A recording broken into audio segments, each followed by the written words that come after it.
Well, everybody, I don't know what to tell you. Uh, I'm too upset and ratcheted up to really talk rationally about a football franchise that every season intentionally injures our best players. I don't know what to tell you. What I will tell you is this: the way the Steelers could win this game is if we had no running game and had to throw on every down. And they made it happen by intentionally injuring Nick Chubb. They didn't show the replay on ABC because it was obvious what he did.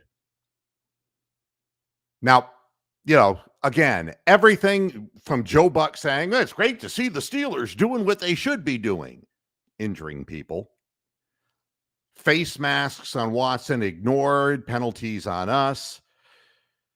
It's the same fucking story over and over and over. And I don't know what to tell you, folks. And you know something?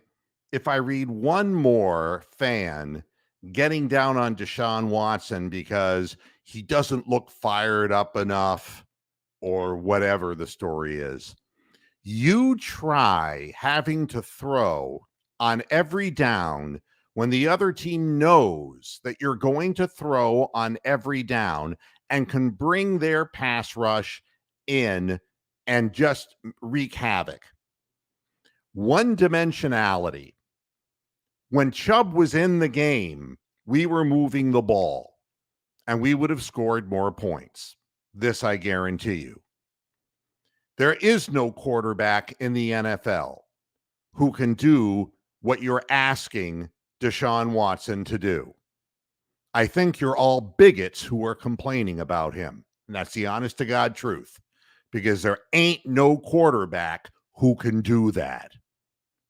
And with that said, I don't know how much more we can watch an offense that can't get its wide receivers open. But it seems that the changes that we made on defense have changed the entire outlook of the team defensively.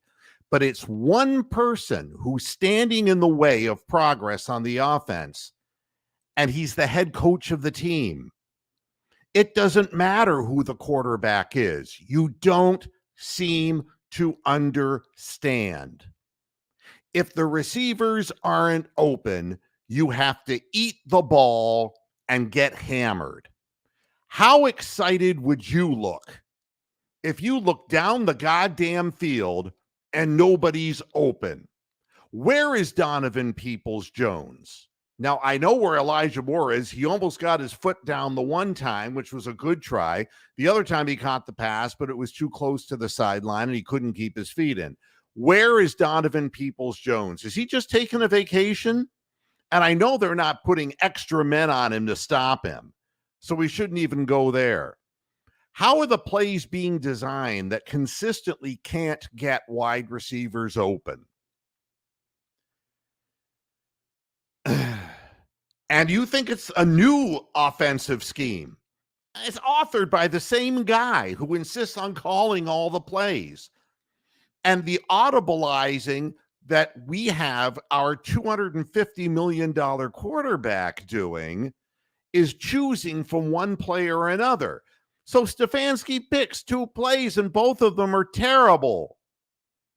I mean, how can you get the ball and have 2 yards to go and you never give the ball to Chubb? This is before he was hurt. And instead you try quarterback options and all kinds of bizarre shit.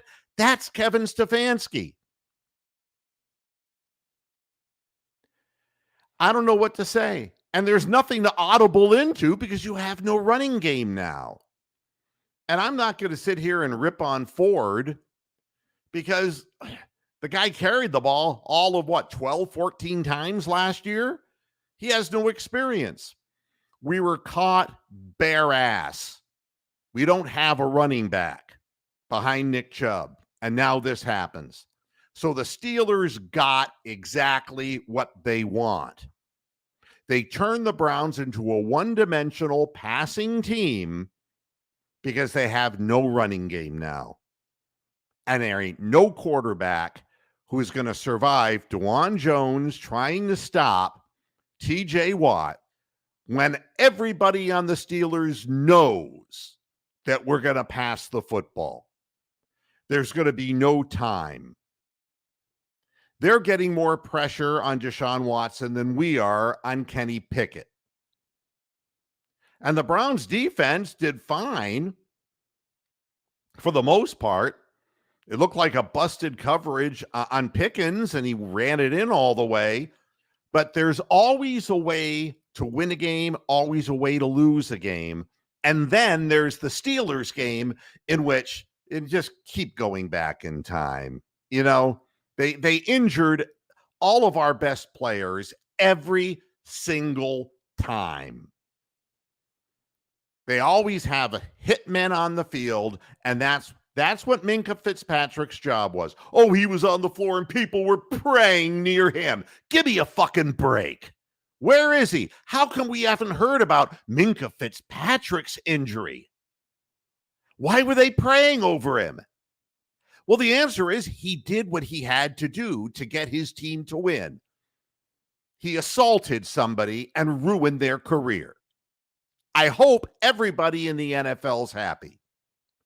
I love the Cleveland Browns, and I'm not going to sit here and badmouth the players. If the receivers aren't open, it's the scheme. These receivers are good enough. They're just not allowed to run sensible patterns. There's nothing that is confusing the defensive secondary. That is on one person. The head coach and the offensive coordinator and the play caller. He's all in one. The defense is playing well enough to win this football game. And I know they have 16 points, but you know damn well that one of them wasn't their fault. 7 of them had nothing to do with them. They've done the best they can do. It's just very, very frustrating to watch one man take an organization down when the team's good enough to win.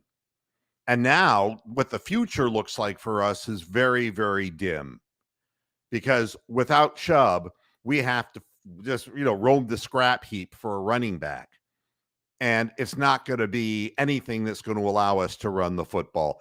It's balance is the only thing that kept our offense on the field with Stefanski's scheme, because you had to account for Chubb. You had to account for the running game. Don't have to account for it anymore.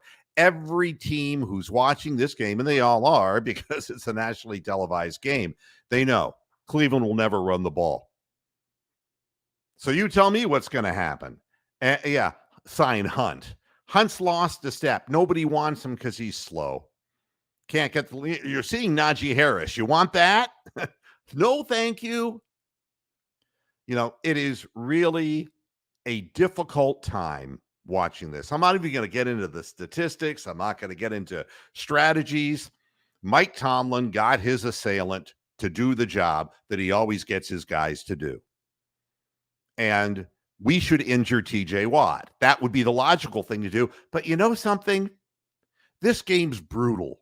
I don't mean this particular game, the sport. The sport is brutal. It was built to break men's limbs, to break their minds later in their lives, to cripple them later in their lives. That's what this game is. And I try as best I can as a fan to cheer for my team. But when I see what's happening on the field, it doesn't make me get angry with the Browns like the people I'm seeing on Twitter, which I refuse to call X. It's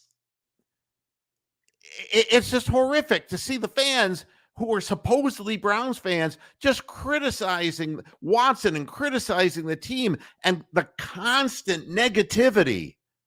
That's what makes it a drag. I want to cheer for my team. I want us to win.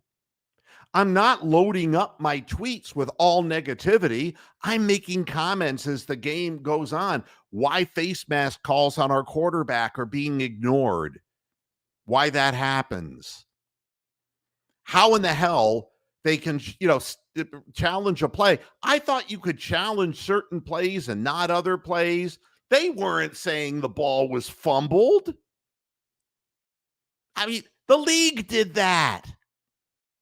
I don't know how that happens. He crosses the line of scrimmage and gets the first down.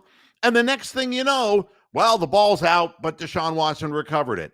And then, no, all of a sudden they claim, even though it was totally, you couldn't even see it. No. Ogunjobi got it. I don't believe anything that the NFL peddles. I don't want to have anything to do with the gambling involved in this dishonest sport.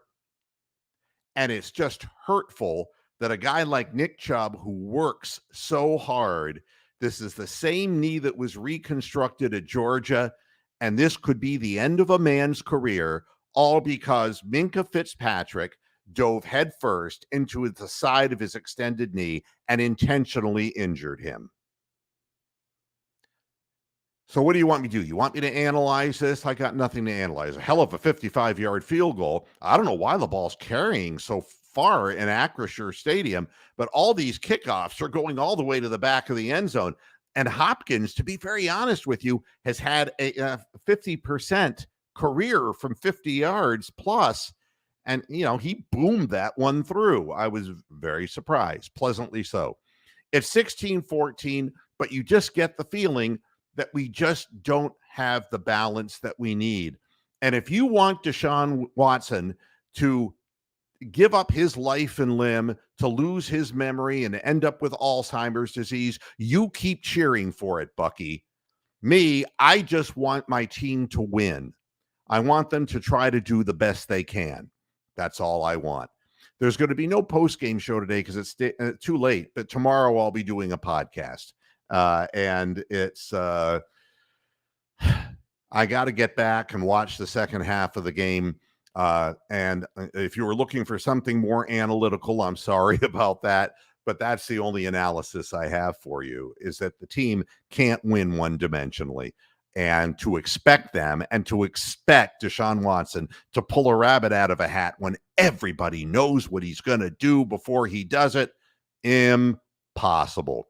Thanks a lot for tuning in, and I'll see you tomorrow on the podcast. Until then, we can just say go Browns. I'm going to stay positive because I'm just not a fair weather soldier.